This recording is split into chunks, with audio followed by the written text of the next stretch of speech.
Dino felt his heart beating rapidly inside his chest. Why did she do this? How could she break his heart in such an awful way? He wanted to marry her and have kids one day, but it seemed that his dreams were crushed, along with his heart. The sadness he felt soon turned to anger. He wanted to get back at her. She wouldn't get any warning or compassion from him when he planned his scheme. She was going to get what was coming to her. Dino worked a tough job at an oil rig. Even though rig workers don't need a fancy education, the men that choose to work here are highly skilled. And there's one thing more important than education, and that's experience. Dino had what the company was looking for. He noticed the small details while on the job and knew what to do. From the outside, people thought Dino had it all. A good job, a great house, and some really good friends. Dino had been lucky with his employment and his house, but he'd always wanted something more. He'd always had bad luck when it came to love. That would all change though. Some people would love a chance to be with Dino. He was clever, made good money, and was responsible. He was also very humble and didn't brag about what he had. After saving up enough, he paid for a beautiful condo in full. The only thing Dino felt he didn't have was a girl that he could share his joy with. What Dino didn't realize was that the next woman to come into his life would try to destroy it. Dino's co-workers would have a new girlfriend every shore leave. Dino respected them, but that life wasn't for him. He wanted to find someone truly special. Dino may be a very patient person, but that doesn't mean he's indecisive. One day his friends couldn't believe it when they saw the woman holding Dino's hand. When Dino met this woman, he was enthralled. Andrea was a beautiful woman who looked like a movie star. She could have easily been on the cover of Vogue. Dino's co-workers were also speechless when they saw his new girlfriend, but not for the same reason as others. A lot of Dino's friends were happy for him when he found Andrea. Others had their suspicions. One friend in particular named Josh thought she was the most selfish, attention-seeking woman he'd ever seen. Dino couldn't have known this at the time. He couldn't see the future. But warning signs soon started appearing. Sometimes Andrea's self-centered side would show. She explained that it was due to a bad childhood, including parental divorce. Dino was trusting and understanding, so he dismissed her behavior. Andrea was very excited to move into Dino's apartment. In the beginning, their relationship couldn't have been better, but while he was out on the oil rig, he had a funny feeling. Dino started getting bank statements he couldn't explain. Andrea had his card so she could get the necessities while he was at work, but the grocery bill exceeded $300, and another $200 just a few days later. She couldn't have been eating through $300 in just a few days. She must have been getting cash banks from the store and pocketing them. Dino had a very bad feeling. Dino had suspicions now. Her behavior made him feel like she might have been unfaithful. With his money and his condo, she could easily cheat on him while he was away. With a high likelihood of Andrea cheating on him, Dino decided to come up with a plan. He came home early to find something shocking. That's when things got worse.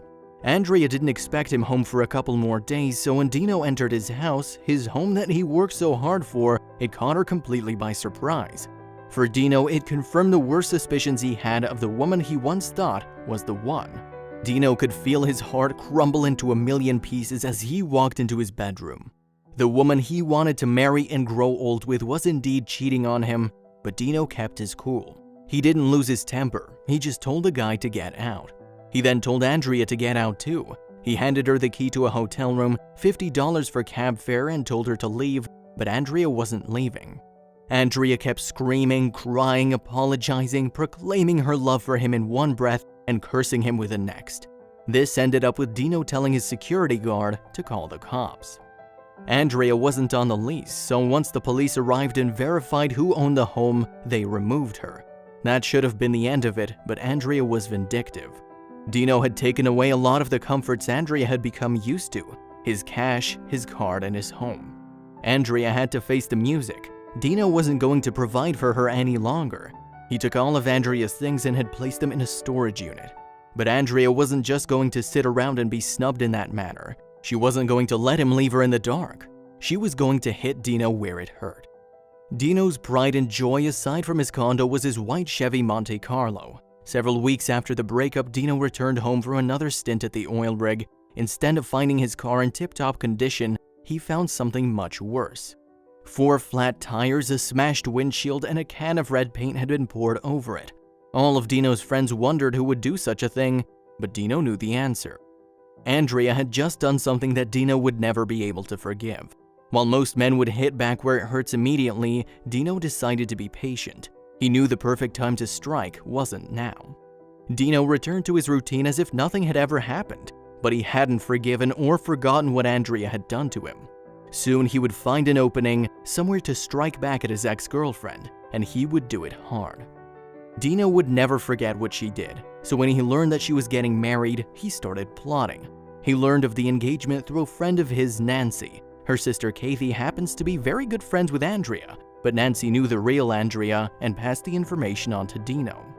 She would become a co-conspirator along with him, and together they made sure that what was supposed to be the best day in Andrea's life was the worst.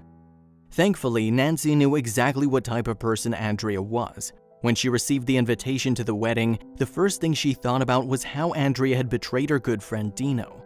She took advantage of the fact that he had property and made good money, mooching off him as she messed around with other men. Dino started off with an anonymous letter to Andrea. About a month before the wedding, Dino sent an anonymous letter in the mail. In the envelope was a picture of Monte Carlo, a wedding dress, and a ketchup packet. There was a single sheet of paper too, with 3 words, red on white. If Andrea had thought Dino would just turn the other cheek, she was mistaken. He hadn't forgotten what she'd done to his heart in his car, and neither had she. He was going to get his revenge, and with his mysterious message, she knew it was coming. The note was enough to make Andrea worry about her pure white wedding dress. Nancy had given Dino a little piece of information that she'd heard from her sister, the name of the store where Andrea was getting her dress. Dino went to the store and asked the guy if he wanted to make an easy $100. All he had to do was call Andrea and tell her that they needed to come to the shop and choose the red lace trim for her gown.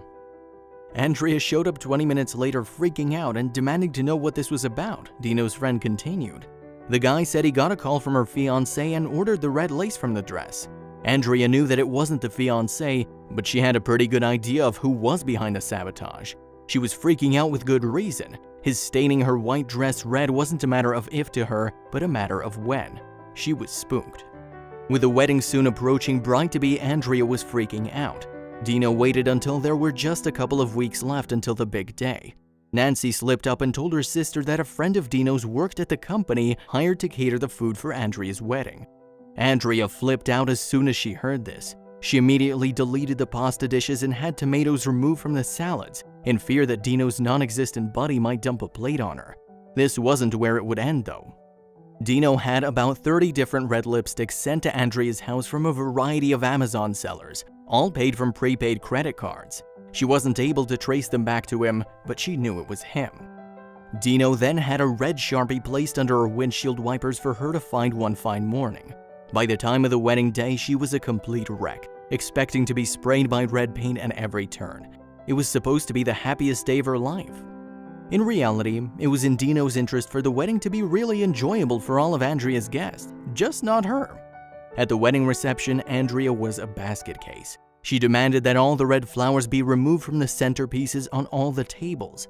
She refused to get within 10 feet of anyone holding a red drink. She spent more time and attention looking for the ambush she was certain was coming, and Dino didn't even do a thing. Nancy witnessed everything. He turned her into Bridezilla, and Nancy kept him updated with a running commentary as the night progressed. Right in front of all her family and friends, Andrea exposed herself to be an erratic and paranoid person that was demanding everyone bend over backward every time there was a problem. In the end, the only thing stained was a reputation.